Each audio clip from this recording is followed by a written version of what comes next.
கருத்து நிகழ்ச்சிக்கு அன்போடு வரவேற்கின்றோம்.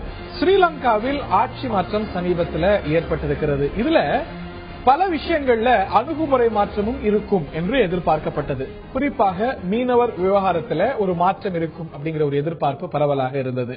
ஆனால் சமீபத்தில் மீனவர்களுடைய கைதுகள் நடந்திருக்கின்றன.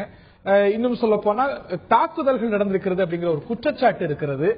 இந்த நிலையில் தந்தி டிவிக்கு ஸ்ரீலங்காவுடைய பிரதமர் திரு ரணில் விக்ரமசிங்கே ஒரு பிரத்யேக பேட்டி கொடுத்திருக்கிறார். அதனது முழுமையான தொகுப்பு நாளை இரவு 10 மணிக்கு ஒளிபரப்பாகிறது. இந்த நிலையில் மீனவர் விவகாரத்தில் அவர் சொன்ன சில கருத்துக்கள் வெளியாயிருக்கின்றன. அது பரபரப்பை ஏற்படுத்தி இருக்கிறது. அது சில கேள்விகளையும் எழுப்பியிருக்கிறது. அந்த பேட்டியை முதலில் காண்போம். அது பற்றி விரிவாக விவாதிப்போம். அந்த பேட்டியின் முக்கியமான பகுதிகள் இதோ நேரத்தில். There are allegations of the Sri Lankan Navy shooting fishermen. Around 600 Indian fishermen have been killed in the last many years. No, not recently. I think until 2011. The last was in 2011. Yeah. But part of that earlier was during the time of the war, and they felt some of them were actually involved in supplying the arms. But remember this, that as far as we are concerned, and even today the northern fishermen are shouting, why isn't the Navy defending us? There are fishermen who have written letters, so why aren't you use the Navy to shoot them? It's from the fishermen of the north. And we have a job explaining to them, look, these are territorial waters, but we still have to go and talk to India and sort it out. They know, we know. Maybe there are such requests. Do you deny the allegation that the Sri Lankan Navy has carried human rights violation against the Sri Lankan Navy had to patrol it. And at some stages, there was shooting of fishermen. At the height, when we asked fishermen to stop to prevent the flow of arms between India and Sri Lanka. But is that justified? Shooting fishermen of the neighboring country, a friendly neighbor? It's not a question of that. At that time, LT was running arms. So whether it's Sri Lankan fishermen or Indian fishermen, they had to stop when the Navy asked them to stop.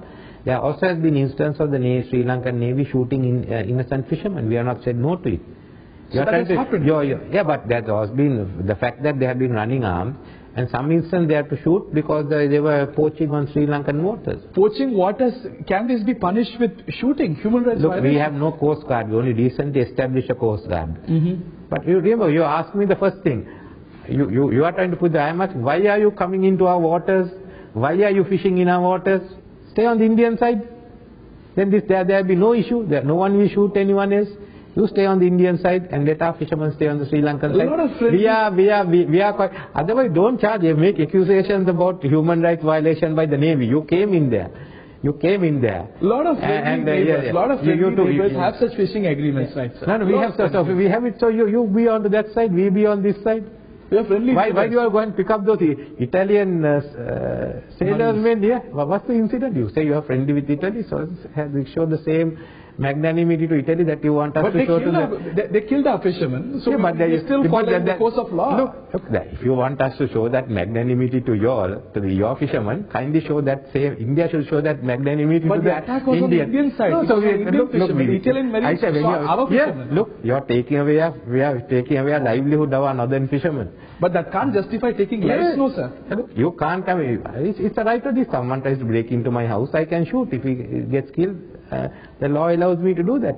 Look, on the fisherman's one, as far as I am concerned, I have a very, very strong line. This is our waters, and the fishermen of Jaffna should be allowed to fish. And I mean, we stopped them from fishing. That's why the Indian fishermen came in. They must be allowed, and they are willing to have a deal. Let's have a reasonable deal, but not at the expense of the income of the northern fishermen. மீனவர் விவகாரத்தில் எனக்கு உறுதியான நிலைப்பாடு இருக்கிறது. எங்களுடைய வடக்கு பகுதி மீனவர்களுடைய வாழ்வாதாரத்தை விட்டு கொடுக்க முடியாது. ஒரு ஒப்பந்தத்தை ஏற்படுத்த தயார், ஆனால் எங்களுடைய வடக்கு பகுதி மீனவர்களுடைய வாழ்வாதாரம் பாதிக்கப்படக்கூடாது. ஏன் இங்கே வருகிறீர்கள்? ஏன் நீங்கள் இந்திய பகுதியில் இருக்கலாமே? இந்திய பகுதியில் இந்திய மீனவர்களும் ஸ்ரீலங்கா பகுதியில் ஸ்ரீலங்கா மீனவர்களும் மீன் பிடித்தால் பிரச்சனை இருக்காதே என்ற ஒரு நிலைப்பாட்டை ஸ்ரீலங்காவுடைய புதிய பிரதமர் திரு ரணில் விக்ரமசிங்கே எடுக்கிறார். இதுதான் சில கேள்விகளை எழுப்பியிருக்கிறது. விவாதிப்போம். இந்த விவாதத்தில் நம்முடைய பங்கேற்கிறார்கள் திரு டாக்டர் சுமந்த் அவர்கள் அரசியல் விமர்சகர், அவரை நிகழ்ச்சிக்கு அன்போடு வரவேற்கின்றோம். பாரதிய ஜனதாவின் சார்பில் திரு நாராயணன் அவர்கள் இணைகிறார், அவரை நிகழ்ச்சிக்கு அன்போடு வரவேற்கின்றோம்.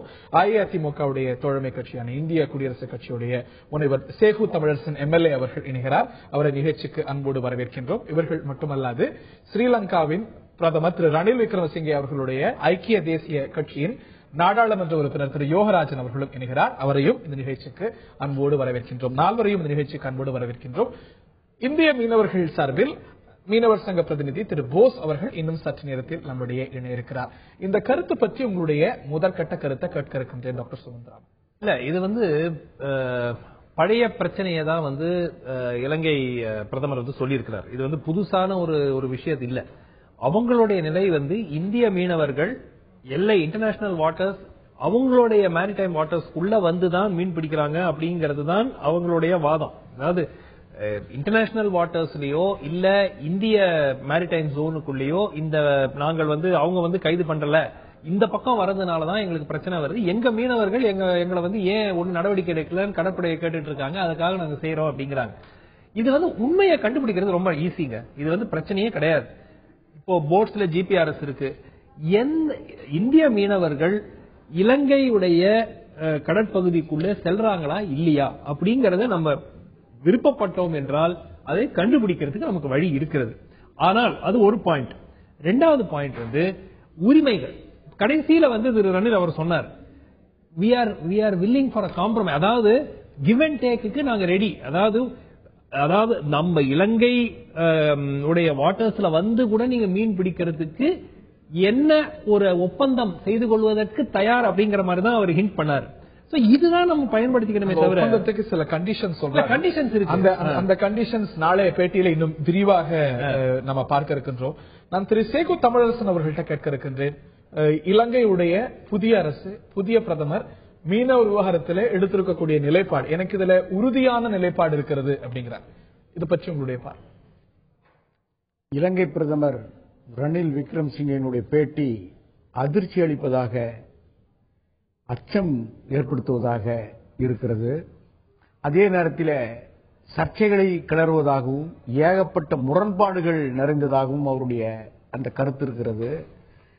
இந்தியாவிலே ஆட்சி மாறி 8 மாதங்களாக இருக்கிறது.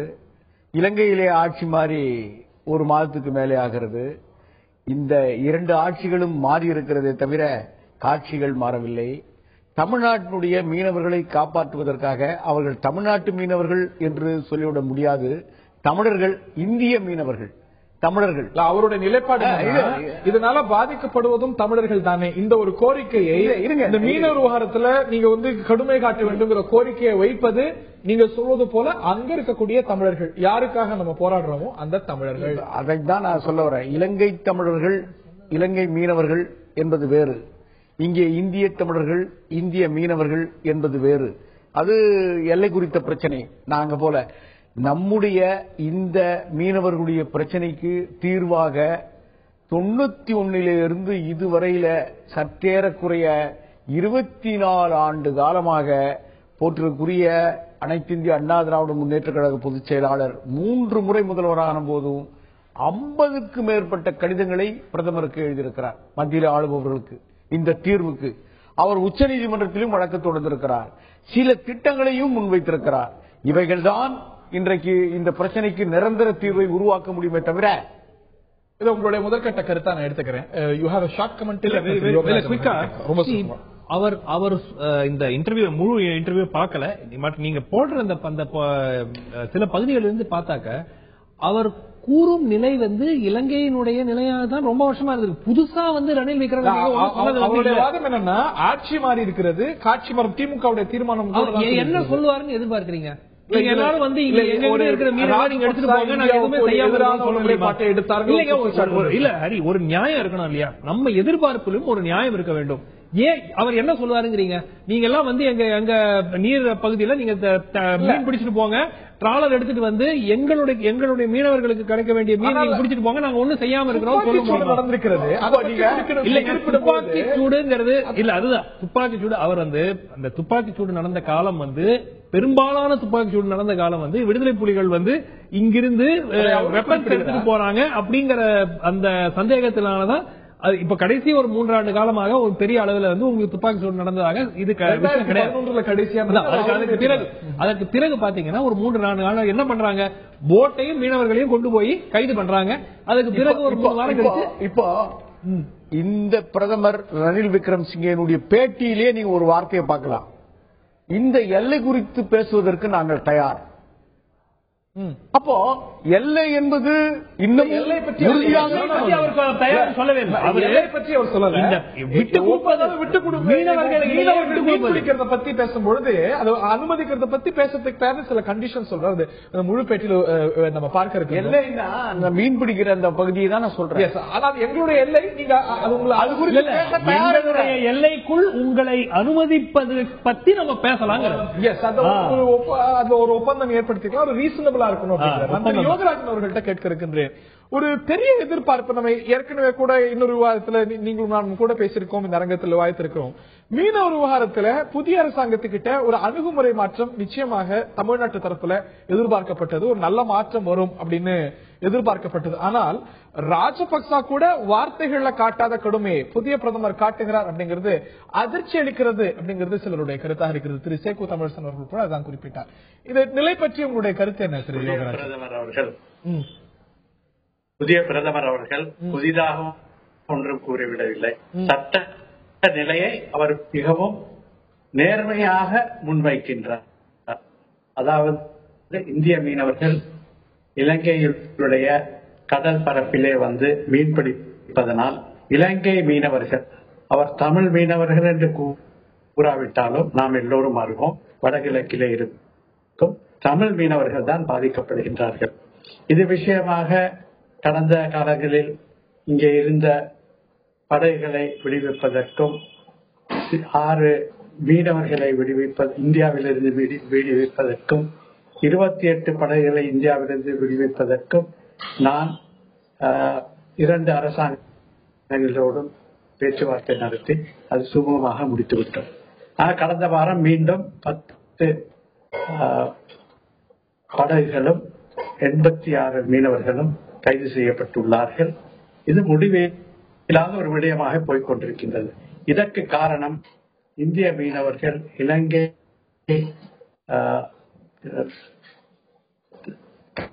கடலிலே வந்து மீன் பிடிக்கின்றார்கள் என்பது. இலங்கை மீனவர்கள் பிடிப்பது வேறு விதமான மீன்கள்.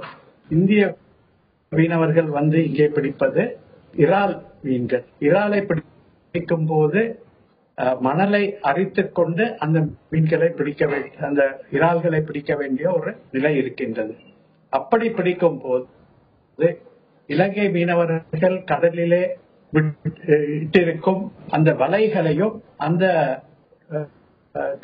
பாட்டம் ட்ரோலிங் என்ற முறையிலே அவர்கள் மீன்பிடிக்கும் போது சேதம் ஏற்படுத்தி விடுகின்றார்கள். இலங்கை மீனவர்களுக்கு பாரிய சேதம் ஏற்படுகின்றது. ஆகையினால் இலங்கை மீனவர்கள் இதை நிறுத்துவது அரசாங்கத்துடைய கடமை என்ற ரீதியில் ஒரு கோரிக்கையை பற்றி பிரதமர் கூட குறிப்பிடுகிறார். ஆனா ஏற்கனவே நடந்திருக்கக்கூடிய 2011 வரைக்கும் மீனவர்கள் கொல்லப்பட்டிருக்கிறார்கள், சுடப்பட்டிருக்கிறார்கள் ஒரு கேள்வி எழும் பொழுது, என் வீட்டுக்கு வந்தா சுடுவதற்கு எனக்கு உரிமை, வீட்டை உடைத்து கொண்டு வந்தால் சுடுவதற்கான உரிமை எனக்கு இருக்கிறது அப்படின்னு சொல்லும் பொழுது இந்தியாவுக்கும் ஸ்ரீலங்கா மீனவர்கள் வருகிறார்கள். இந்தியா எந்த ஸ்ரீலங்கா மீனவரையும் இதுவரை சுட்டுக் கொன்றது அப்படிங்கிற ஒரு குற்றச்சாட்டு இல்லை.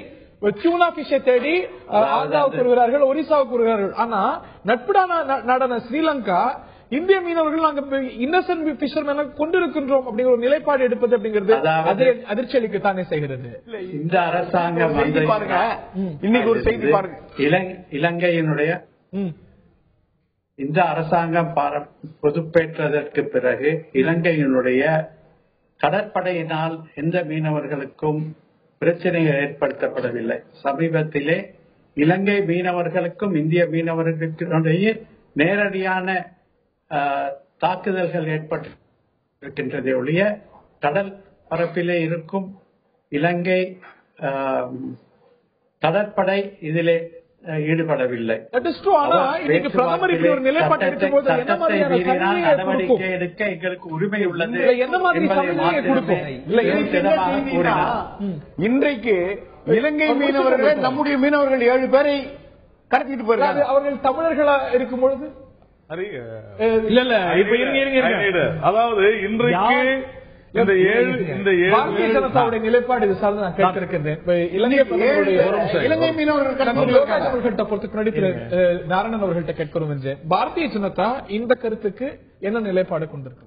அதாவது இது ஒரு பெரிய இஷ்யூ ஒன்று. இரண்டாவது, டாக்டர் சுமந்த் அவர்கள் சொன்னது அத்தனையுமே நான் அப்படியே ஏற்றுக்கொள்கிறேன். ஒரே ஒரு விஷயத்தை தவிர, அந்த என் வீட்டுக்குள் நுழைந்தால் அப்படிங்கிற அந்த விஷயம் தவறான விஷயம்தான், கண்டிக்கப்பட வேண்டிய விஷயம்தான். சொல்லிருக்க வேண்டாம். அது ஒரு நல்ல சுமூகமான உறவை இலங்கையும் சரி இந்தியாவும் சரி எடுத்துக்கொண்டிருக்கும் பொழுது இந்த வார்த்தை சரியானதில்லை என்பது என்னுடைய கருத்து. ஆனால் எந்த ஒரு இடத்திலும் அவர் இனிமேல் நாங்கள் வந்தால் சுடுவோம் என்று சொல்லவில்லை.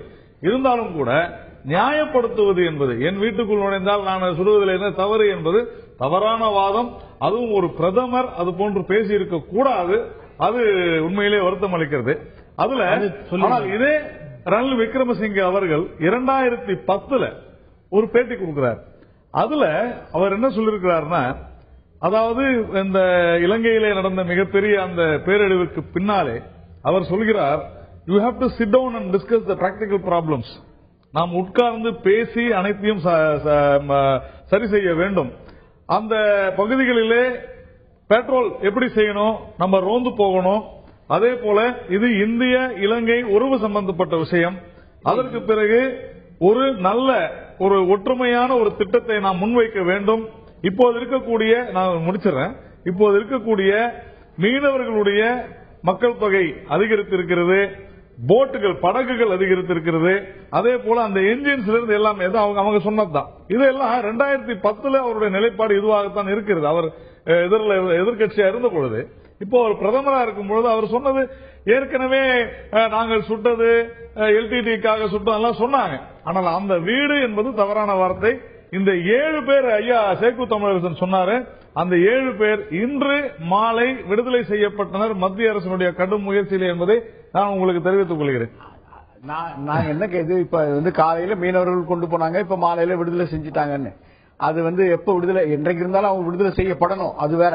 நான் கேட்கறது என்னன்னா, 8 மாதமான பாஜக இதுவரையில அதுல ஏன் ஒரு உறுதியான நிலைப்பாடு?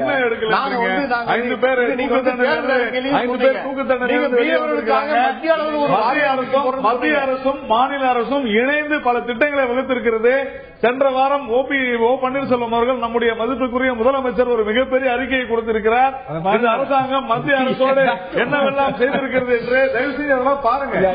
திரு யோகராஜன், திரு ரணில் விக்ரமசிங்கே அவர்களுடைய ஐக்கிய தேசிய கட்சியுடைய நாடாளுமன்ற உறுப்பினர் திரு யோகராஜன் அவர்கள் நம்முடைய இணைந்திருக்கிறார். மீனவர் சங்க பிரதிநிதி திரு போஸ் அவர்கள் இந்த பகுதியில் நம்முடைய இணைகிறார். தமிழக மீனவர் சங்க பிரதிநிதி திரு போஸ் அவர்கள், அதே போல டாக்டர் சுமன் ஸ்ரீராமன், திரு நாராயணன், பாரதிய ஜனதாவின் திரு நாராயணன் மற்றும் திரு சேக்கு தமிழரசன் எம்எல்ஏ ஆகியோர் இணைந்திருக்கிறார்கள். நான் திரு போஸ் அவர்கள்ட்ட தான் நான் கேட்க இருக்கின்றேன். திரு ரணில் விக்ரமசிங்கே அவர்களுடைய கூற்று, இதுல எனக்கு உறுதியான ஒரு நிலைப்பாடானது இருக்கிறது. காரணம் என்னவென்றால், இந்த ஒரு கோரிக்கையை வைப்பது, இந்த ஒரு உறுதியான நிலைப்பாடு எடுக்க வேண்டும் அப்படிங்கிற ஒரு கோரிக்கையை வைப்பது வடக்கு மீனவர்கள், அதாவது இலங்கை தமிழ் மீனவர்கள் என்கிறார்.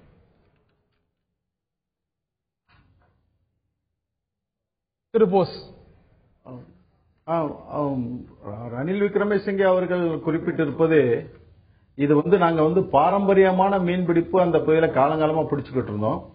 1983க்கு முன்னாடி சிங்கள மீனவர்களும் தமிழ் மீனவர்களும் ஒன்றோடு ஒன்றாக இணைந்து மாமமெச்ச உறவோட தொழில் பார்த்தோம். 83க்கு பின்னாடி இலங்கையில ஏற்பட்ட இனக்கலவரத்துக்கு பின்னாடி எங்களுடைய மீனவர்கள் குருட்டுத்தனமா சுடப்பட்டாங்க. அவங்க நிரபராதி மீனவர்கள், அவங்களுக்கு ஆயுதம் கடத்துறதா ஒரு கற்பனையோட இலங்கை அரசு வன்முறை செயலில் ஈடுபட்டு எங்களுடைய 300க்கும் மேற்பட்ட மீனவர்களை சுட்டுக் கொண்டிருக்கிறாங்க. இருந்தாலும் எங்களுடைய வாழ்வாதாரம் இந்த இலங்கை இந்திய கடற்பரப்புல இருக்கிறதுனால நாங்க மீன்பிடிக்க போக வேண்டிய காலகட்டம் அங்க இருக்கு. நாங்க மட்டும் அங்க போய் மீன்பிடிக்கல, இலங்கை மீனவர்களும் இந்திய பகுதியில மீன்பிடிக்க செய்யறாங்க.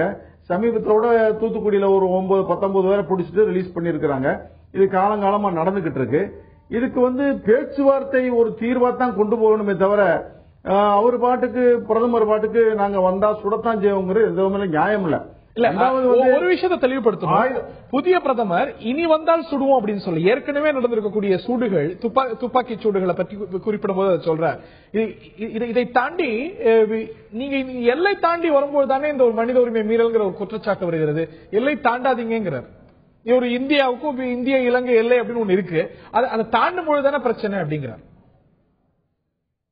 அவர் ஏற்கனவே நேற்று இதே தந்தி டிவியில குறிப்பிடும் போது மீனவர்கள் ஆயுதம் கடத்தியதா ஒரு குற்றச்சாட்டை வேற வச்சார். 2010 வருடம் எங்களுடைய படகுகளை 400 படகுகளை பிடிச்சு கொண்டு தலைமன்னார்ல வச்சு ஒவ்வொருத்தரையும் டிரெஸ்ஸ கூட அவுத்து செக் பண்ணாங்க இந்த இலங்கை அரசு. ஆனா ஒரு சின்ன தடயம் கூட கிடைக்கல. அது மட்டும் இல்லாம எங்களுடைய மீனவர்களை இதுவரைக்கும் ஆயுதம் கடத்தியதாக சொல்லி எந்த விதமான வழக்கும் கிடையாது. இந்த சூழல்ல அவங்களுக்கு பாதுகாப்பு கருதுற நோக்கத்தில் அவங்க சொன்ன மாதிரி ஏற்கனவே சொல்லிட்டு மீனவர்களுக்கு பாதிப்புங்கிறத சொல்றாங்க. மீனவர்களுக்கு பாதிப்புங்கிறத நாங்க ஒத்துக்கிறோம், இல்லைன்னு சொல்லல. இந்த இலங்கை மீனவர்கள் நீண்ட நாள் கழிச்சு 30 வருஷம் கழிச்சு மீன் பிடிக்க வந்திருக்கிறாங்க, அவங்களுக்கு பாதிப்பு இருக்கு.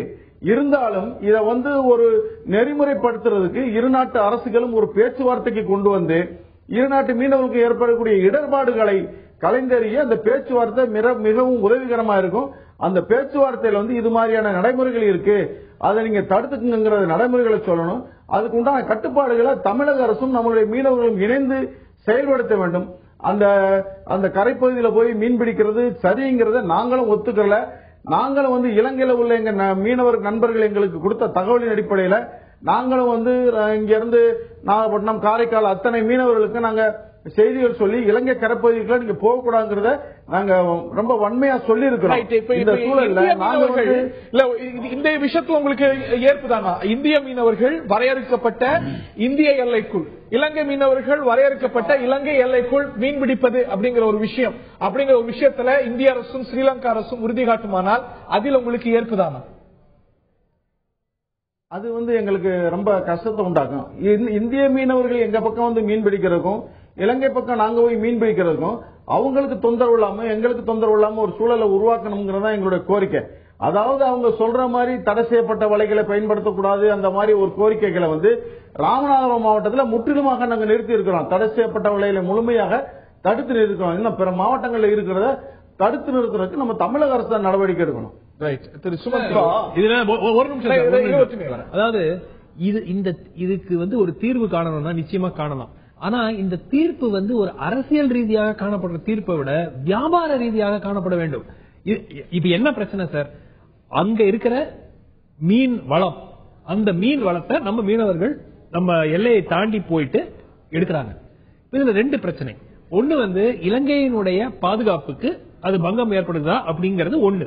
அதற்கு தான் பாக் பே அத்தாரிட்டி 2 கடற்படைகளும் 2 கோஸ்ட் கார்டுகளும் சேர்ந்து ஒரு காமன் அத்தாரிட்டி வச்சு அந்த பாக் பே ஏரியாவை அவங்க பெட்ரோல் பண்ணாங்கிறது இது 25 வருஷமா பேசிட்டு இருக்காங்க. ஆனா நடக்கல.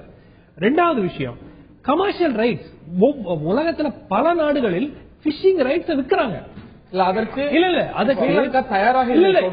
இப்ப அதுதான் திரு ரணிலுடைய அந்த பேட்டியில we can have a give and take adjustment அப்படிங்கிறது என்னுடைய கணிப்பு. என்னுடைய வடக்கு மீனவர்களுடைய அவங்களுடைய வாழ்வாதாரம் இப்போ நம்ம என்ன பண்ணணும்? அங்க இருக்கிற மீனவர்கள் வாழ்வாதாரம் பாதிக்கப்படாமல் இருப்பதற்கு என்ன பண்ண வேண்டும்? நஷ்ட ஈடு கொடுக்கணுமா? இந்திய அதாவது நோக்கி போகணும் அப்படிங்கிறீங்க. அததாங்க சொல்யூஷன். நீங்க அரசியல் ரீதியாக பார்டரை மாத்த முடியாது. நாங்க என்ன சொல்ல வர்றோம்னா, அதான் நான் முதல்ல குறிப்பிட்டது போல அதிமுகவினுடைய பொதுச் செயலாளர் புரட்சி தலைவி அம்மா அவர்கள் பிரதானமா 2 திட்டத்தை முன்வைத்திருக்கிறார். ஒரு திட்டம் நம்முடைய இலங்கைக்கு அந்த எல்லைக்கு இந்த புறம் எது எல்லைன்னு அப்புறம் அதுக்கு அடுத்த இது வரும், அந்த பகுதியில மீன்வளத்தை பெறுகிற வகையில பல கோடி திட்டம் ஒண்ணு மத்திய அரசு கொண்டு வந்து மீன்பிடி வளத்தை அதிகரிக்க வேண்டும். இது ஒண்ணு. 2வது 1974 மத்தியில காங்கிரஸ் ஆட்சி இருந்த போது தமிழ்நாட்டில் திமுக ஆட்சி 74 வரைக்கும் கச்சத்தீவை தாரை வார்த்து கொடுத்ததுனாலதான் இந்த எல்லை பிரச்சனையே வருது. இந்த கச்சத்தீவை மீட்டெடுக்கிற போது மீண்டும் அந்த எல்லை பிரச்சனைக்கு ஒரு நிரந்தர தீர்வு கிடைக்கும். அப்போ எல்லை குறித்த ஒரு பிரச்சனையை இந்திய அரசும் இலங்கை அரசும் மீண்டும் விவாதத்துக்கு உள்ளாக்கி அதை ஒரு தீர்ந்து முடிவெடுக்க வேண்டும். இத ரெண்டுத்தையும் வந்து எல்லை விவகாரத்துல மற்ற விஷயத்துல திரு பாரதிய ஜனதாவுக்கோ இந்திய அரசாங்கத்துக்கோ மாற்று கருத்து இருக்கலாம். எல்லை விவகாரத்துல பாரதிய ஜனதா அரசோ காங்கிரஸ் அரசோ இந்திய அரசாங்கமும் கொழும்பும் ஒரே பக்கத்துல தான் இருக்கு. தீர்ந்து போன ஒரு விஷயம். இந்த எல்லை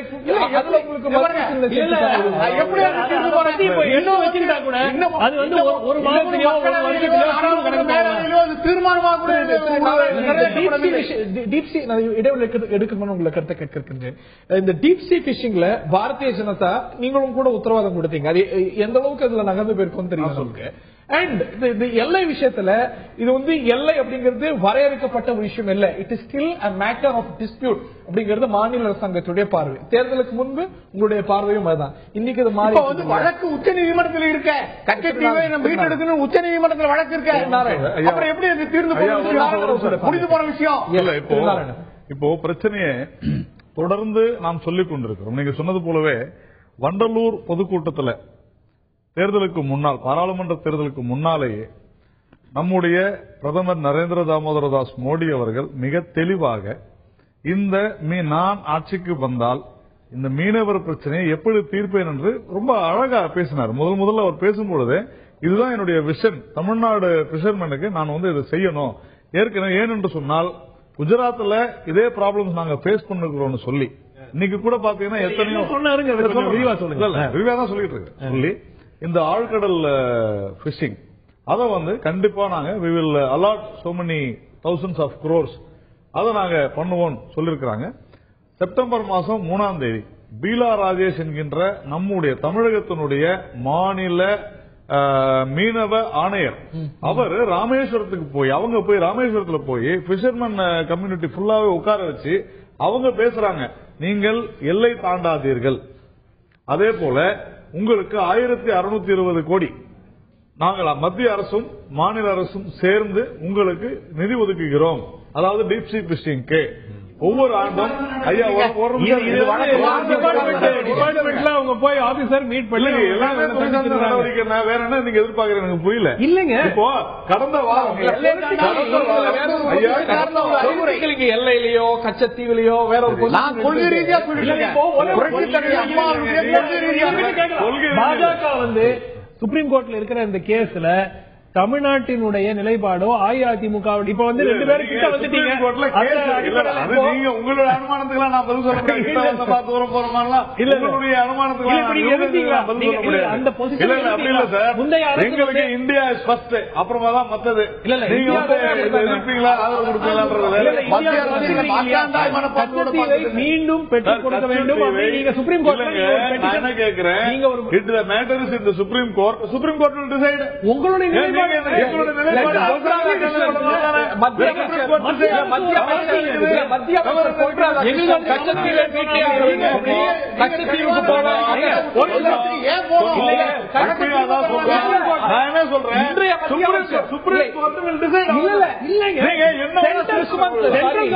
நிலைப்பாடு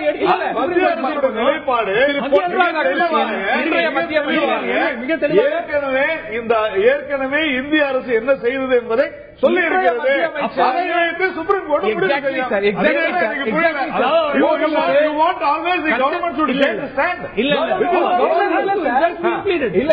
அவர் சொல்றது ரொம்ப சிம்பிளுங்க. காங்கிரஸ் கட்சி எடுத்த நிலைப்பாடுதான் இந்திய அரசு எடுத்த நிலைப்பாடு சுப்ரீம் கோர்ட்.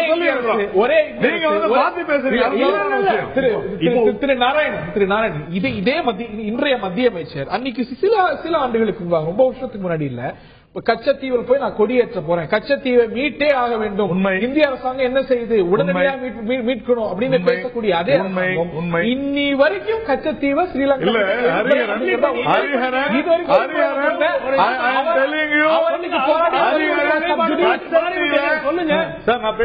சொல்லுங்க. கச்சத்தீவை தாரை வார்த்த போது தமிழகத்தில் இருந்த எந்த அரசியல் கட்சியும் வரவில்லை.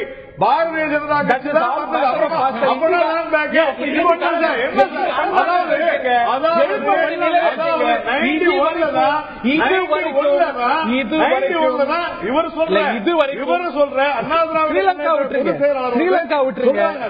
விட்டுருங்க. இன்னி வரைக்கும் இந்த 8-9 மாசத்துல கச்சத்தீவு அப்படிங்கிற ஒரு வரி கூட, ஒரு வார்த்தை கூட ஸ்ரீலங்காவோட பேச்சுவார்த்தையில் பேசப்படவில்லை. சுப்ரீம் கோர்ட்ல கேஸ் இருக்குது.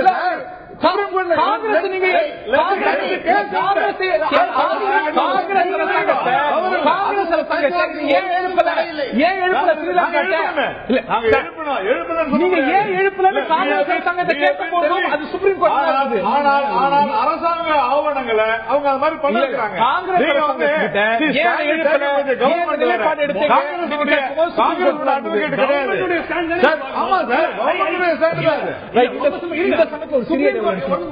சுப்ரீம் கோர்ட்ல கேஸ் இருக்கிறதுங்கிறது சுப்ரீம் கோர்ட்ல கேஸ் அப்படியே நிக்குமா? ரெண்டு பக்கம் வாதாடணும்ல. மத்திய அரசு ஒரு பக்கம் தானே. சுப்ரீம் கோர்ட்ல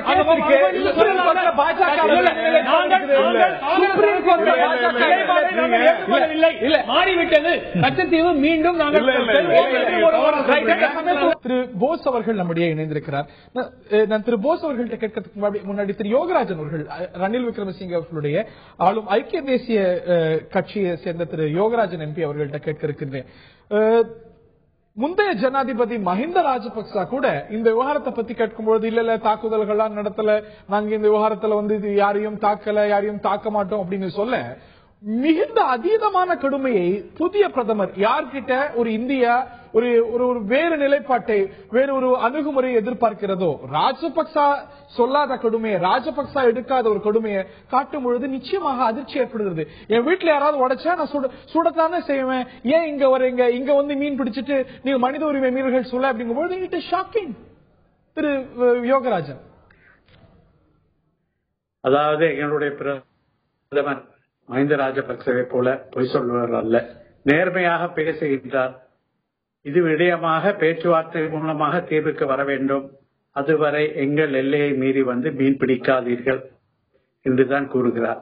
இந்த விடயத்திலே இந்திய மீனவர்களும் இலங்கை மீனவர்களும் நேரடியாக பேச்சுவார்த்தை நடத்த வேண்டும், விட்டுக்கொடுப்புகளோடு செயல்பட வேண்டும்.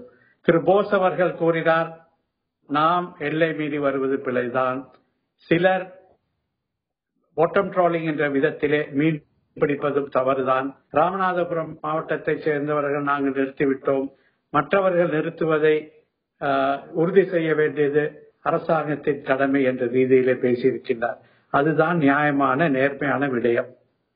இலங்கை மீனவர்களுடைய உரிமைகளை பாதுகாப்பது இலங்கை அரசாங்கத்துடைய கடமை.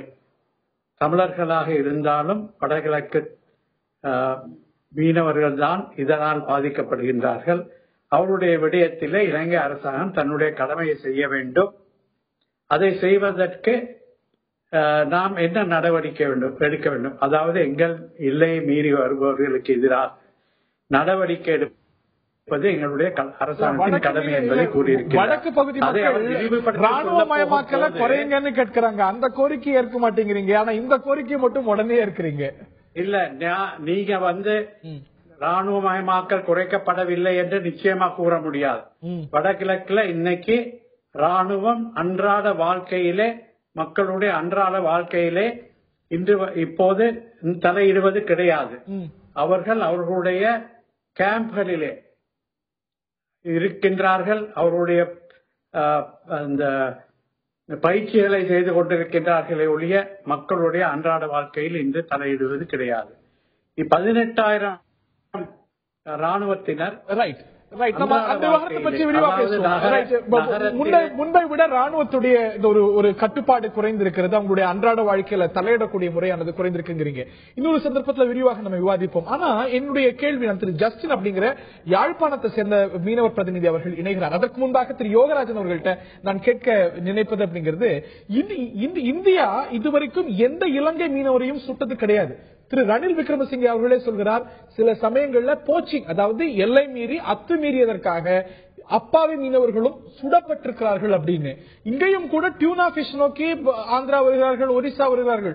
அப்படி ஒரு நிலைப்பாட்டை இந்தியா எடுத்ததே கிடையாது. அப்படி இருக்கும்பொழுது இந்தியாவோட நட்பு நாடான இலங்கை அப்பாவி மீனவர்கள் சுடப்பட்டிருக்கிறார்கள், வைதே போச் அவங்க போச் பண்ணாங்கிறதுக்காக அவங்க அத்துமீறதுக்காக சுட்டோம் அப்படிங்கிறது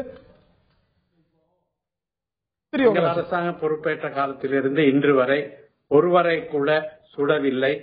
நேரடியாக இலங்கையுடைய கடற்படைக்கும் மீனவர்களுக்கும் இடையில் எந்த விதமான தாக்குதல்களும் ஏற்படவில்லை என்பதிலே நீங்க உறுதியாக நம்பலாம். உங்களுடைய மீனவர்களை கேட்டு பாருங்கள், அது உண்மையாக. எங்களுடைய மீனவர்களையும் தற்போது இருக்கும் உங்களுடைய மீனவர்களையும் கேட்கின்றோம். தமிழரசு வரத்துக்கு முன்னாடி திரு ஜஸ்டின் என்கின்ற யாழ்ப்பாணத்தை சேர்ந்த மீனவர் சங்க பிரதிநிதி நம்முடைய இருக்கிறார். திரு ரணில் விக்ரமசிங்கே இந்த மீனவர் விவகாரத்தில் எடுத்திருக்கக்கூடிய நிலைப்பாடு இங்கே சற்று அதிர்ச்சியை ஏற்படுத்தி இருக்கிறது. அதாவது என் வீட்டை உடைத்தால் நான் சுடுவது அப்படிங்கிறது சட்டம் அனுமதிக்கக்கூடிய ஒரு விஷயம் அப்படின்னு ஏற்கனவே நடந்திருக்கக்கூடிய துப்பாக்கி சூடுகள் சிலவற்றை அவர் நியாயப்படுத்துகிறார் அப்படிங்கிற ஒரு சந்தேகமும் அதிர்ச்சியும் ஏற்படுகிறது. Are you on the same page with Ranil Wickremesinghe? திரு ஜஸ்டின், எஸ் திரு ஜஸ்டின், உங்களுடைய பிரதமரோட நிலைப்பாட்டில் உங்களுக்கு ஏற்புதானா? நீங்க ஒரு தமிழர், நீங்க ஒரு யாழ்ப்பாணத்தை சேர்ந்த ஒரு மீனவ பிரதிநிதி, உங்களுடைய பிரதமர் இந்த மீனவ விவகாரத்தில் எடுத்திருக்கக்கூடிய நிலைப்பாட்டில் உங்களுக்கு ஏற்புதானா திரு ஜஸ்டின்? எங்களுடைய கௌரவ பிரதமர் அவர்கள் எடுத்த முடிவிலே நாங்கள் அதை வரவேற்கிறோம். ஏனென்றால் இலங்கையில் உள்ள மீனவர்கள் இந்திய மீனவர்களால் பாரிய தொல்லனா துயரங்களை அனுபவித்திருக்கின்றார். இலங்கை மீனவர்கள் பட்ட துயரங்களை எங்களுடைய பிரதமர் என்ற ரீதியிலே அவர் நேரடியாக கண்டு களித்திருக்கின்றார். பல ஆர்ப்பாட்டங்கள், பல போராட்டங்களை அவர் நேரடியாக சென்று பார்வையிட்டிருக்கின்றார். மீனவர்களுடைய சேதங்களை நேரடியாக பார்வையிட்டு மீனவர்கள் அன்றாட உணவுக்காக தவிக்கின்றதை அவர் நேரடியாக பார்த்ததினால் அவர் அந்த கருத்தை வலியுறுத்தினார். முதலாக எங்களுடைய மீனவர் சார்பாக எங்களுடைய கௌரவ பிரதமர் அவர்கள் இப்படி பேசியிருப்பது மீனவர்கள் மத்தியிலே பெரும் சந்தோஷத்தை ஏற்படுத்தி இருக்கின்றது. அதாவது மீனவர்களுடைய வாழ்வாதாரம் பாதுகாக்கப்படணும் அப்படின்னா திரு போஸ் அவர்கள் கூட உங்கள்கிட்ட இருந்து மாறுபட மாட்டார். ஆனால் ஏற்கனவே நடந்திருக்கக்கூடிய துப்பாக்கி சூடுகள், அதாவது அத்துமீறியதற்காக சுட்டோம் அப்படிங்கிற ஒரு நிலைப்பாடு, இந்திய தமிழர்கள் உங்களுக்காக தினந்தோறும் ஆர்ப்பாட்டம் நடத்துகிறார்கள், போராட்டம் நடத்துகிறார்கள், இங்க பல தீக்குளித்து இறந்திருக்கிறார்கள். அப்படி இருக்கும் பொழுது அந்த உங்களுடைய தொப்புள் கொடி உறவுகளை சுட்டிருப்பதை நியாயப்படுத்தும் வகையில் பேசினால் அதை நீங்க ஏற்பீங்களா? அதாவது கடந்த காலங்களிலே ஏற்பட்ட யுத்தம் காரணமாக கடலிலே சில பாதுகாப்பு வலயங்கள் போடப்பட்டன. அப்படியான காலகட்டங்களிலே எல்லை தாண்டி வந்த மீனவர்கள் சுடப்பட்டிருக்கின்றார்கள். அந்த யுத்த காலங்களிலே அதை தடுக்க முடியாத நிலைமை. ஆனால் இந்த யுத்த காலம் முடிவிட்ட பிறகு இப்பொழுது புதிய அரசாங்கம் இப்பொழுது ஏற்பட்டிருக்கின்ற பொழுது ஆனால் எந்த ஒரு மீனவர்களுக்கும் எந்த ஒரு துப்பாக்கி பிரயோகமும் மேற்கொள்ளவில்லை. ஆகவே அப்படியான சம்பவங்கள் இனி நடப்பதற்கும் நாங்கள் இங்கே அனுமதிக்க மாட்டோம். எங்களுடைய அரசாங்கம் சுமூகமாக இந்த பிரச்சனையை தீர்ப்பதற்கு முன்முறவாக இருக்கின்றது. ஆகவே எதிர்வரும் 10ஆம் தேதி நடக்கப்போன்ற பேச்சுவார்த்தையிலே நாங்கள் ஒரு சுமூகமான நிலையை ஏற்படுத்த இருக்கின்றோம். துப்பாக்கி சூடு நடக்கவில்லை, நடக்காது அப்படிங்கிற ஒரு நம்பிக்கை தெரிவிக்கிறீங்க. நிச்சயமாக அப்படியே நம்புவோம். அப்பாவி மீனவர்களும் சுடப்பட்டிருக்கிறார்கள் என்பதை மறுப்பதற்கில்லை என்கிறார் ரணில் விக்ரமசிங்கே. ஆனால் இதே விவகாரம் எழுப்பப்பட்ட போது ராஜபக்ச முந்தைய அதிபர் அளித்த பதில் என்ன, அதையும் இப்பொழுது பார்த்து விடலாம். I always thought this humanitarian because fish don't know about their borders. They just go up and down. That is right, but there are allegations of attacks and arrests. No, I will deny it. We have nothing to do with any attacks. We won't do it. We have given clear instruction that we should not attack anybody. And that won't happen. These are all crop-up stories. கட்டுக்கதை என்கிறார் ராஜபக்சா, நடந்திருக்கிறது மறுப்பதற்கில்லை என்கிறார் ரணில் விக்ரமசிங்கே. ஆனால் திரு யோகராஜன் அவர்கள்ட்ட கேட்கும்பொழுது ராஜபக்சா பொய் சொல்கிறார், உண்மையை சொல்கிறார் ரணில் விக்ரமசிங்கே. இந்த அரசாங்கம் செய்யாது, செய்த விஷயங்களை, ஏற்கனவே நடந்த விஷயங்களை சொல்கிறார். சுமூகமான நிலைப்பாட்டை ரணில் விக்ரமசிங்கே தலைமையிலான அரசு எடுக்கும் என்பது திரு யோகராஜன் அவர்கள் சொல்லக்கூடிய விஷயம். நான் திரு சேகு தமிழரசு, நீங்க ரொம்ப நேரமா you wanted to make a point, go ahead. Ilangai கடல் எல்லைக்குள் நுழைகிறார்கள் என்று சொல்லுகிறார்களே, இந்த எல்லை எப்போது எந்த தருணத்தில் வரையறுக்கப்பட்டது, முழுமையாக வரையறுக்கப்பட்டதா என்பதுதான் சர்ச்சை. 1976 வரையறுக்கப்பட்டது. எந்த நிலையில? கச்சத்தீவை அன்றைக்கு இருந்த மத்தியில இருந்த காங்கிரஸ் இந்திரா காந்தி தலைமையிலான அரசும் அதற்கு உடன்பட்ட தமிழ்நாட்டில் இருந்த கருணாநிதி தலைமையிலான திமுக அரசும் சேர்ந்து தாரை வார்த்த போது இந்த 76 கடல் எல்லை உருவானது. இப்போ என்ன சொல்றாங்க? கச்சத்தீவில இருந்து 35 நாட்டி மைல் இதுவரையில மீன் பிடிக்கலாம் அப்படின்னு தான் இப்போ இவர்கள் சொல்ற வரைமுறை. ஆக அந்த கச்சத்தீவை மையப்படுத்தி தான் அதை தாண்டி 35 நாட்டி மைல் கச்சத்தீவை மீட்டாலும் கூட தமிழக மீனவர்கள் கச்சத்தீவுக்கு பக்கத்துல மட்டும் மீன் பிடிக்கிறாங்களா? கச்சத்தீவை முழுக்க பேச விடுங்க. அந்த கச்சத்தீவை மையப்படுத்தி தான் இந்த எல்லை வரையறைய அதுக்கப்புறம் தாண்டி 35 இல்லைங்க. அதாவது 1974 கச்சத்தீவு அந்த எல்லைன்றது வேற. 76 அது இது 76 வந்து நாகப்பட்டினம் பக்கத்துல இருக்குது, இது வந்து ராமேஸ்வரம் பக்கத்துல இருக்கு. இதுதான் உண்மை. நம்ம தொடர்ந்து இது வந்து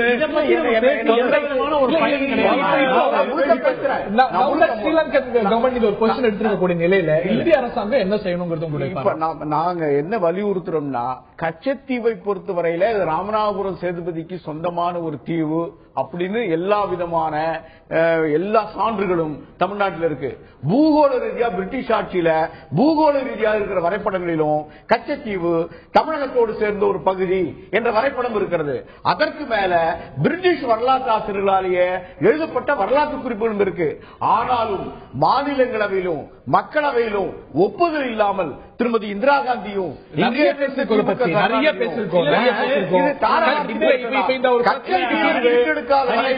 இந்த தொடர் உயரங்கள் நீடித்துக் கொண்டிருக்கும். ஆகவே மீட்டெடுக்க வேண்டும் என்று தமிழகத்திலே சட்டப்பேரவையிலேயே அம்மா அவர்கள் வழிவகுத்தார்கள். ஒரு நிமிஷம் ஹரி, கச்சத்தீவுடைய அதாவது மத்திய அரசினுடைய நிலைப்பாடு கச்சத்தீவை பொறுத்த வரைக்கும் மாறவில்லை, மாறவும் மாறாதுங்கிறது பாருங்க. 74 அடல் பிகாரி வாஜ்பாய் நாடாளுமன்ற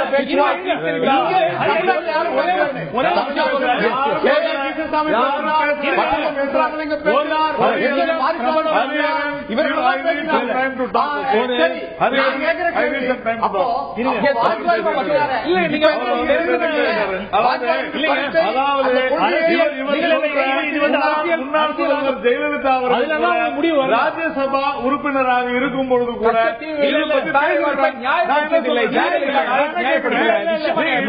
எப்படி சால்வ் பண்றதா பாக்கலாம். தொடர்ந்து அனைத்து விவாதங்கள்லயும் சண்டை போடுறது அர்த்தம் இல்ல. ஒரே இன்னைக்கு நடக்கிற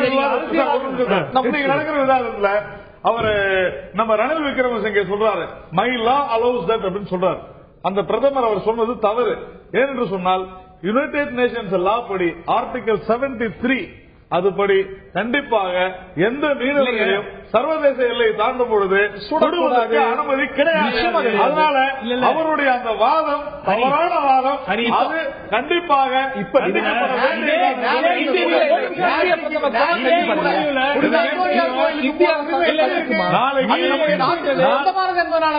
அந்த உரிமை இருக்கு. ஹரி இதே இன்டர்வியூல 2 சொல்லிருக்காரு. நீங்க என்ன புடிச்சுக்கிட்டீங்க? அவர் வந்து வீட்டுக்குள்ள வந்தா சுட போறாரு. இத வந்து இல்ல அது சொன்னாரு, அது சொன்னது தவறு, அதெல்லாம் கண்டனத்துக்குரியது, அதெல்லாம் சரி. ஆனா அதை எடுத்துக்கணுமா? கடைசியில சொன்னாரு ஐ am ready for a deal. நான் பாக்குறது ஐ am ready for a deal, நான் ஒரு ஒப்பந்தத்துக்கு தயாராக இருக்கிறேன். இருங்க, இந்த யாழ்ப்பாணத்தில் இருக்கும் மீனவர்களுடைய வாழ்வாதாரம் பாதிக்கப்படக்கூடாதுன்னு நான் உரிமையா இருக்கேன். அவர் ஓபனா சொல்றாரு, ஒரு கமர்ஷியல் அக்ரிமெண்ட், ஒரு பிஷிங் ரைட்ஸ்க்கான ஒரு அக்ரிமெண்ட் போடுங்க இந்திய அரசு.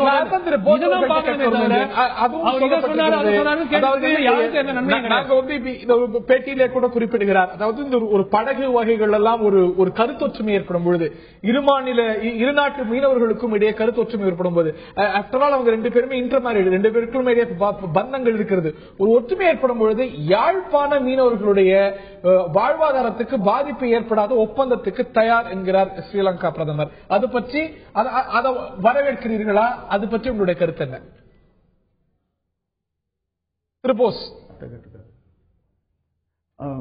அதாவது ஒப்பந்தத்துக்கு நாங்க தயார் நிலையில இருக்கோம். நாங்க நீண்ட காலமா அவங்களுக்கு ஒத்து வராத பாட்டம் ட்ராலிங்க நாங்க பரம்பரையா பண்ணிக்கிட்டு இருக்கிறோம்.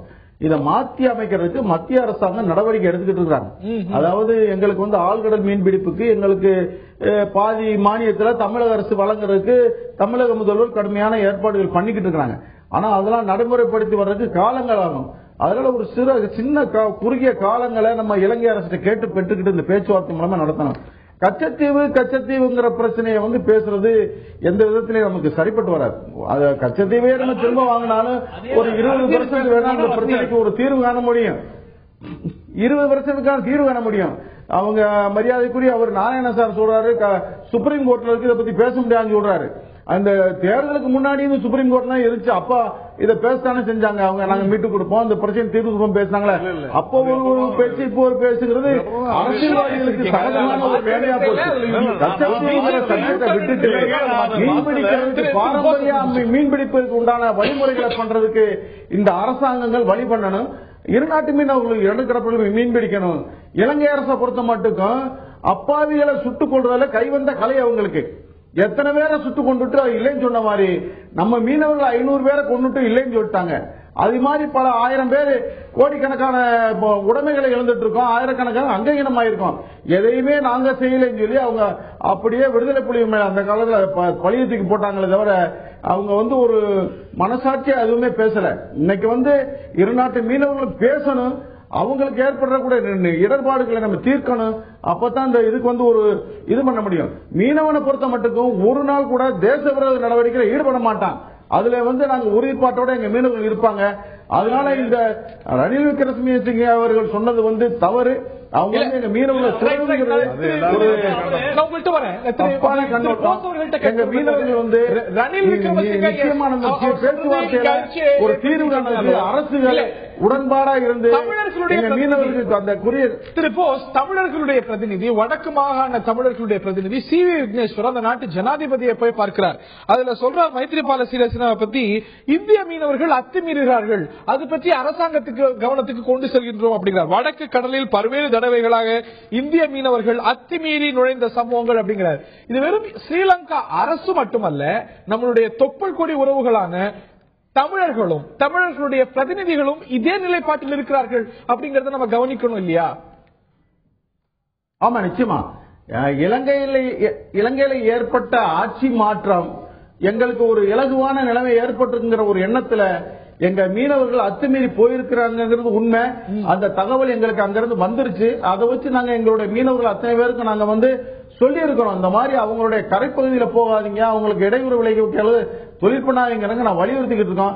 இன்னைக்கு அந்த மாதிரி போனதுனாலதான் இந்த மாதிரி சூழல் இந்த பேச்சுவார்த்தைக்கெல்லாம் இன்னைக்கு ஒரு நிலைமை ஏற்பட்டிருக்குங்கிறத நாங்க உணர்றோம். எங்க மீனவர்களை மீண்டும் நாங்க வலியுறுத்தி இந்த பேச்சுவார்த்தைக்கு பின்னாடி இது முற்றிலுமாக இதுக்கு ஒரு முடிவு கொண்டாடுறதுக்கு நாங்க வழிவகை பண்ணுவோம். தமிழக அரசை பொறுத்த மட்டும் எங்களுக்கு ரொம்ப சப்போர்ட்டா இருக்காங்க, எல்லாம் செய்யறாங்க.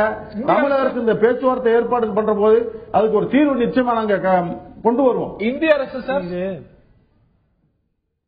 இந்திய அரசு தாங்க செய்ய முடியும், வேற யாரும் செய்ய முடியாது.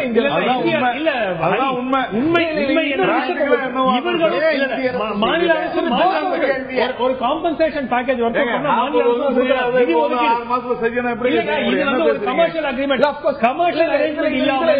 இதுல சர்ச்சைக்குரிய விஷயத்தை பார்க்கிறோம். ஒரு 40 ஆண்டு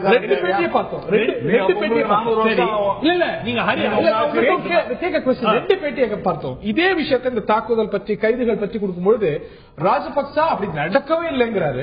ரணில் விக்ரமசிங்கே அதை மறுப்பதற்கு இல்லை, you can hide under carpet அப்படின்னு சொல்றாரு. அது ஒரு சர்ச்சைக்குரிய கருத்து அப்படின்னு பார்க்கிறதா இல்ல ஒரு உண்மையை அவர் சொல்லியிருக்காரு அப்படின்னு? ரணில் விக்ரமசிங்கே சொன்னது அந்த ஒரு வீட்டுக்குள்ள வந்தா நான் சுடுவேன்னு சொன்னதை தவிர மற்றது எல்லாத்திலையும் எந்த ஏன்னா தமிழக மீனவர் பிரதிநிதியே இலங்கை கடற்பகுதிக்கு போய் தான் நாங்க மீன் பிடிக்கிறோம் ஏற்றுக்கொண்ட இது ஒரு உண்மை. அதை நம்ம யாருமே இந்த பக்கமும் மறைக்கலாம். அதான் அவர் சொல்லியிருக்காரு, எங்க பக்கம் வராதீங்க, வரத்துக்கு வழி வகுப்பதற்கு ஒரு ஒப்பந்தம். அவரே சொல்றாரு, ஒரு கமர்ஷியல் அக்ரிமெண்ட் போட்டுக்கங்க ஒரு பிஷிங் ரைட்ஸுக்கு. இந்திய அரசாங்கத்துக்கு இது ஒரு மிகப்பெரிய வாய்ப்பு. இந்த இன்டர்வியூ நீங்க எடுத்திருக்கீங்க, இதை ஒரு மிகப்பெரிய வாய்ப்பாய் பயன்படுத்திக் கொண்டு பிரதமர் மோடி போறாரு. இப்போ ஒரு வாரத்துல இலங்கை போறாரு. அப்போ திரு ரணில் விக்ரமசிங்கேவுடன் பேச்சுவார்த்தை நடத்தி ஒரு தீர்வு வந்து இதுதாங்க, நீங்க நான் கச்சத்தீவை திருப்பி எடுப்பேன், அது வந்து நடக்கலாம் நடக்காமல் போகலாம், ஆனால் அது வந்து இன்னொரு 6 மாசத்துல தீர்வு காண வரப்போறது இல்ல. அது எல்லாருக்கும் தெரிஞ்ச விஷயம். அது அரசியலுக்கு பேசுறதுக்கு நல்லா இருக்கும். 16 யாழ்ப்பாணத்துக்கும் செல்கிறார், அதுல யாழ்ப்பாணத்துக்கும் போகிறார், மீனவ சமுதாய மக்கள் யாழ்ப்பாணத்திலும் போறாரு. அங்க நான் கேள்விப்பட்டது வந்து மீனவ சமுதாய மக்களையும் சந்திப்பாரு அப்படிங்கறத ஒரு பேச்சு இருக்கு. எதுவா இருந்தாலும் ஒரு பிஷிங் அக்ரிமெண்ட் ரைட்ஸ், இப்ப லைசன்ஸ் கொடுத்து வாங்கணும் இல்லீங்களா, மீன் வளம் இவ்வளவு இருக்கிறது, அந்த பணம் வந்து யாருக்கு போக போகுது? யாழ்ப்பாணத்தில் வாழும் வட மாநிலத்தை சேர்ந்த தமிழ் தீர்வு. பாக்பே அத்தாரிட்டி ஏன்னா இல்லன்னாலும் நீங்க கமர்ஷியல் அக்ரிமெண்ட் போட்டா கூட இதை மீறிட்டாங்க, இவங்க மீறிட்டாங்கன்னு ரெண்டு பக்கம் பெட்ரோலிங் 2 பேரும் 2 நாடுகளும் சேர்ந்து ஒரு பாக்பே அத்தாரிட்டி வச்சு அதாவது தொடர்ந்து கடந்த 9 மாதங்களாக பாரதிய ஜனதா கட்சி அரசு எதுவுமே செய்யவில்லை என்ற ஒரு திட்டமிடப்பட்ட பிரச்சாரம் செய்து கொண்டே வருகிறார்கள் சில அரசியல் கட்சிகள். ஒன்று. இரண்டாவது, இந்த 5 மீனவர்களுடைய விடுதலை அதை நாடகம் சொன்னாங்க. இப்பொழுது தொடர்ந்து அங்கே கைது செய்யப்பட்டு உடனடியாக விடுதலை செய்யப்பட்டுக் கொண்டிருந்தார்கள். அதற்கு பிறகு இப்போ 2ஆம் தேதி வந்து இலங்கை மீனவர்களால் நடத்தப்பட்ட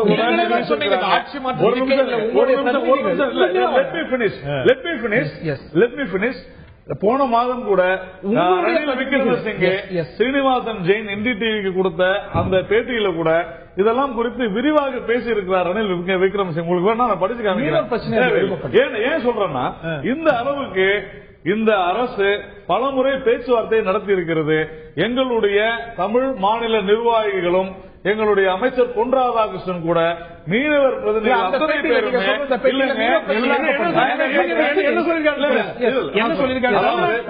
பிரதிநிதிகளை சந்தித்து அவர்களுடன் ஆலோசித்து டெல்லிக்கும் கூட்டிட்டு போய் அங்க இருக்கக்கூடிய அதிகாரிகளையும் சந்தித்து தொடர்ந்து இந்த மீனவர் பிரச்சனைக்காக போராடி கொண்டுதான் இருக்கிறோம். தயவு செஞ்சு புரிஞ்சுக்கீங்க.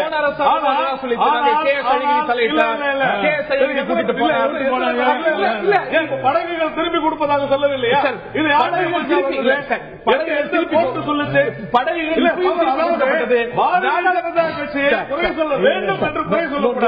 இது தவறான விஷயம். அதாவது இவரு கூட 40 வருஷம் ஆமான்னு கேட்கல, 40 வருஷம்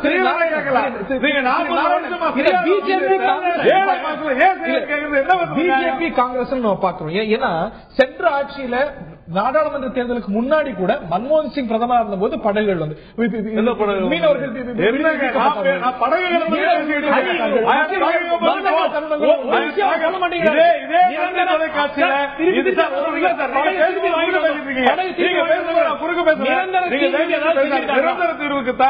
தொடர்ந்து பேச்சுவார்த்தை நடந்து கொண்டிருக்கிறது. நீங்க வந்து 25 வருஷ பிரச்சனையை வந்து நாளை மாசத்துல முடிச்சிட முடியுமா? பேசிக்கிட்டு இருக்கோம். மீனவர் இல்லன்னு சொல்லுங்க. We are talking. அதை நோக்கி தான் சென்று கொண்டிருக்கிறது. இதுக்கு அப்புறமா மிகப்பெரிய அளவில் அதை நாடகம் என்று சொல்லி அரசியல்வாதிகள் தொடர்ந்து நடந்து வரக்கூடிய விஷயம். நீங்க என்ன சொன்னீங்க? கைதுகளே நடக்கலாம். பாஜக அரசு வந்த அப்புறம் பாத்தீங்களா இதே தந்தி தொலைக்காட்சியில நான் இதே சீட்ல உட்காரும் பொழுது இங்க இருக்கக்கூடிய சில அரசியல்வாதிகளும் இங்க இருந்த சில மீனவ பிரதிநிதிகளும்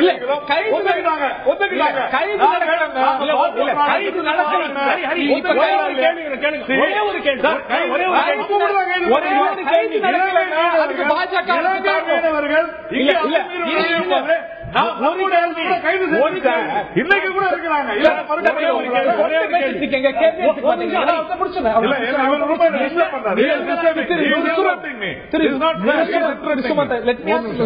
இந்த கைதுகள் நடக்காத போது பாத்தீங்களா, மோடி அரசு பாத்தீங்களா, இவருடைய வல்லமை பாத்தீங்களா? நீங்க கைது நடக்கும் போது 25 வருஷம் பிரச்சனைங்கிறீங்க.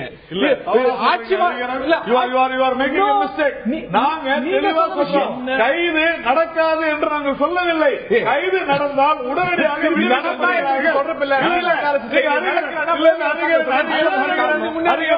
இலங்கையிலிருந்து சென்ற வாரம் கூட மீனவர்கள் நம்முடைய எல்லைக்கு வந்த போது கைது செய்திருக்கிறோம். இல்லன்னு மறக்க முடியுமா உங்களால? அது காங்கிரஸ் ஆட்சியில் நடந்திருக்கிறது. இவர் என்ன சொல்றாரு? நிரந்தர தீர்வுக்கு பேச்சுவார்த்தை நடந்து அப்படின்னா நீங்க ஒரு ஃபார்முலா ஒண்ணு வச்சிருப்பீங்க. ஏதேனும் ஒரு திட்டத்தை நீங்கள் முன்வைத்திருப்பீர்கள் இலங்கை அரசிடம். அது ஏன் சொல்லல? சொல்லிட்டு தான் இருக்கிறோம். மீனவர்கள் டெல்லியில உட்கார்ந்து பேசிருக்காங்க சார்.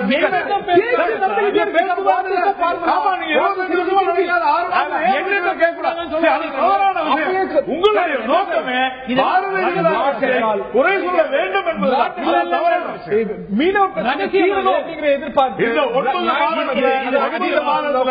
உங்களுக்கு இந்த மூன்று நாங்க பாக்பே அத்தாரிட்டி ப்ரொபோஸ் பண்ணிருக்கோம். நாங்க வந்து என்ன பண்ணிருக்காங்கன்னு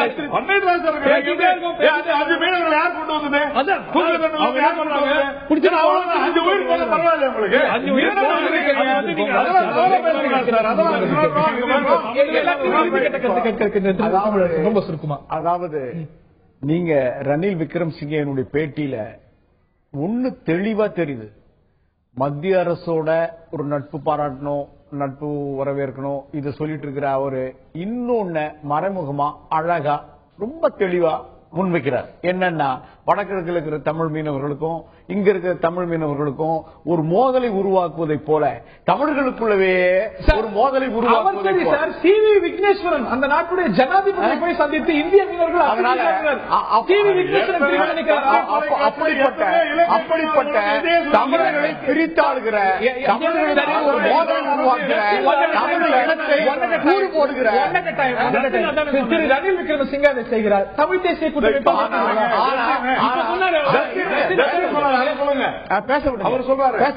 ஆனால் நம்ம அந்த அரசு அப்படிப்பட்ட ஒரு மோசடித்தனமான அணுகுமுறையை முன்வைக்கிற போது நம்முடைய இந்திய அரசு இந்திய அரசு அதை எவ்வளவு விழிப்போடு கையாள போகிறது அப்படின்றதுதான் என்னுடைய கருத்து. ஆனா நீங்க நேற்று கூட நம்முடைய வெளியுறவுத்துறை அமைச்சர் இங்க உள்ள மாநில அரசினுடைய பிரதிநிதிகளையோ இங்க இருக்கிற அந்த பொறுப்பு உள்ளவர்களையோ கலந்தாலோசித்து இலங்கைக்கு நம்முடைய பிரதமர் போவதற்கு முன்னால எப்படிப்பட்ட திட்டங்களை வைக்க மதிக்கப்பட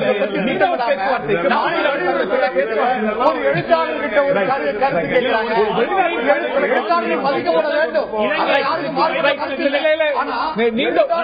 திட்டம் கேட்கிறாங்க.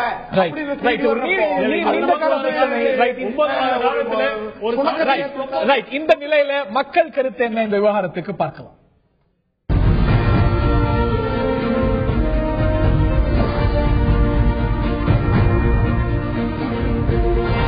மீனவர் பிரச்சனைக்கு காரணம் இலங்கை கடற்படை என 19%, தமிழக மீனவர்கள் என 12%, இருவருக்குமே இதில் பங்கிருக்கிறது என்று 69% தங்களுடைய பார்வைகளை பதிவு செய்திருக்கிறார்கள். யாருக்கு பொறுப்போ இந்த ஒரு பிரச்சனை சுமூகமாக வேண்டும், இரு நாடுகளுக்கும் இடையே ஒரு பிரச்சனைக்குரிய ஒரு விஷயமாக இந்த விவகாரமானது இருக்கக்கூடாது என்பதுதான் நோக்கம். தீர்வு வர வேண்டும் அப்படிங்கறதான் எதிர்பார்ப்பு. நாளைக்கு செல்கிறார் இந்தியாவுடைய வெளிவிவகாரத்துறை அமைச்சர் ஸ்ரீலங்காவுக்கு. அதை தொடர்ந்து அடுத்த வாரம் செல்கிறார் இந்திய பிரதமர். அதிலெல்லாம் இந்த ஒரு பிரச்சனைக்கு தீர்வு வர வேண்டும் என்பதுதான் எதிர்பார்ப்பு. ஸ்ரீலங்கா பிரதமருடைய பேட்டி தான் பரபரப்பை ஏற்படுத்தியிருக்கிறது. இந்த மீனவர் விவகாரம் குறித்தும் கச்சத்தீவு குறித்தும் இன்னும் பல விவகாரத்தில் தன்னுடைய நிலைப்பாட்டை தன்னுடைய கருத்தை வெளிப்படுத்தியிருக்கிறார் ரணில் விக்ரமசிங்கே. நாளை இரவு 10 மணிக்கு அந்த பேட்டி ஒளிபரப்பாகிறது. முழுமையான அவருடைய பார்வை மீனவர் விவகாரத்தில் மற்ற விவகாரங்களில் என்ன நாளை காணுங்கள். சந்தி டிவியில் நிகழ்ச்சியில் பங்கு பெற்ற நேர்களுக்கும் பங்கு பெற்ற விருந்தினர்களுக்கும் பார்த்த நேர்களுக்கும் நன்றி கூறி விடைபெறுகின்றோம். வணக்கம் நேர்களே.